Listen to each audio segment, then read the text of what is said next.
Have you ever been told you're too much? Too loud? Too intense? Too passionate? To you?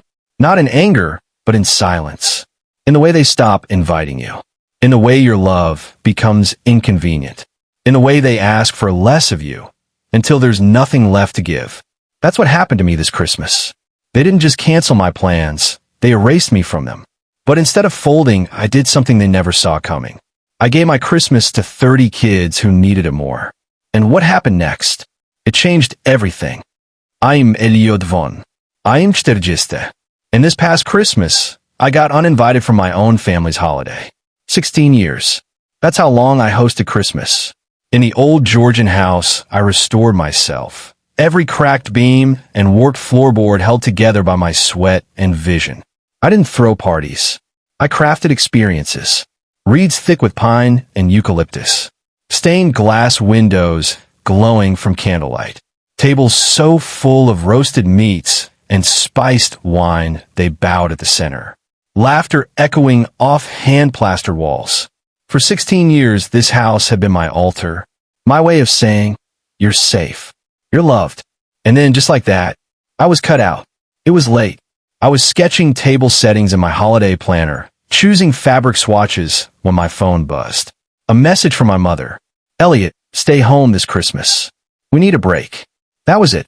7 words. My breath caught. I stared at the screen until it dimmed, until it turned back into a mirror, showing me someone who had been too much. The follow-ups trickled in. Caleb, my brother. Leia and I are hosting. Keeping it simple this year. My dad. You tend to go overboard, son. Let's do something quieter. Just like that, I was no longer the heartbeat of the holiday. I was the disturbance. The chaos. The thing to avoid. I texted back. Fine. Have your quiet night. My hands were steady. My heart wasn't. But they didn't know something I kept to myself. I had a plan. One I've been sketching, refining, dreaming up in silence. A plan built on giving. A plan built on being too much for the people who needed more than the world had ever given them. I picked up the phone and called Marcus. He runs a youth center for foster kids. Kids with more history than holidays, more bruises than gifts. I said, Marcus, I want to host Christmas. A real one. Big, loud, beautiful. He paused. You serious? Dead serious. Next, I called Tara, my agent. She'd been pushing for a holiday special. I'd always said no. Until now. I told her, we film this year. Call it Chef's Christmas Miracle. Tara screamed. The network's all in. You just gave them gold. And just like that, the plan lit up. While my family traded casserole recipes and passive-aggressive texts, I got to work. 30 kids. One house. One chance to rewrite what Christmas could mean. We turned my home into something wild. Wonderful. We didn't buy decorations. We made them. Paper snowflakes. Pine cones dipped in paint. Gingerbread garlands strung over the mantel. I taught the kids how to roll dough, whip meringue, and decorate cakes like art. And in the center of the living room stood the hope tree. Each child crafted a star-shaped ornament. On one side, gold glitter. On the other, a handwritten wish. Some were small. A red jacket. A flashlight. Some made my chest ache. A mom who doesn't forget me. A bed that doesn't move every few weeks. A home. Just one. I read them all, silently, my throat tight. Caleb's text started again. You're filming this? Is this a statement? You're making us look bad. Dad's pissed. And then my mother. What is this about a TV crew? Are you trying to shame us?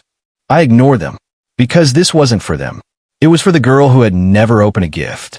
For the boy who had never smelled cookies baking for him. For the kids who thought holidays were just days people disappeared. Christmas Eve came like thunder. The house was electric.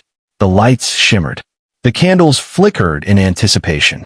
The scent of rosemary and cinnamon clung to every surface. The kids arrived dressed in donated suits and sparkly dresses.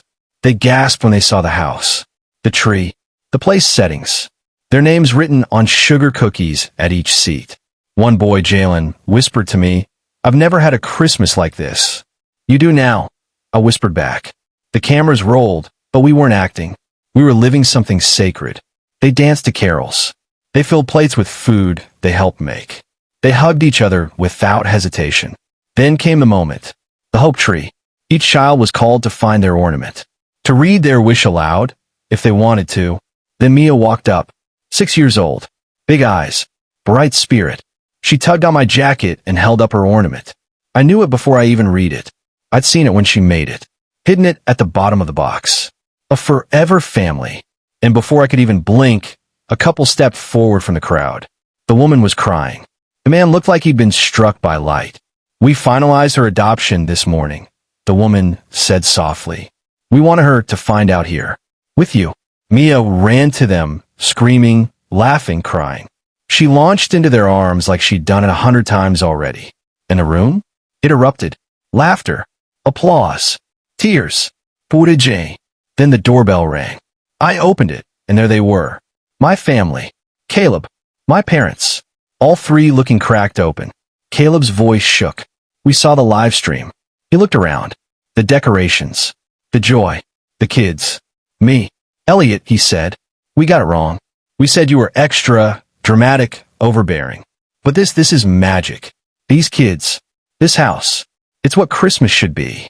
My father stepped forward. We forgot, he said, tears in his eyes. We forgot what you do for people. What you build. We forgot you. And right then, Mia pulled away from her new parents and grabbed my hand. She looked up at my father and said, Mr. Elliot made this happen. My father took my hand in his. His voice for once soft. You don't just cook, he said. You build miracles. And that's when I knew. I was never too much. I was the exact amount needed to turn pain into joy. Loneliness into belonging. Walls into windows. A house into hope. I didn't lose Christmas. I reclaimed it. For the kids. For myself. Even for my family in the end. So if you've ever been told you're too much, too passionate, too sensitive, too wild, too loving, too bright, let me tell you, you're not too much. You are fire. And fire? It warms. It lights. It remakes the world. You weren't born to fit in. You were born to illuminate. So go all in. Build the house. Bake the cookies. Write the song. Throw the party. Be the hope someone didn't know they needed. Drop your Christmas wish in the comments, no matter how big, bold, or broken it is. And if this story moved you, subscribe, share, speak. Let's build something bigger than silence. Let's keep the wonder alive, for them, for you, for us all.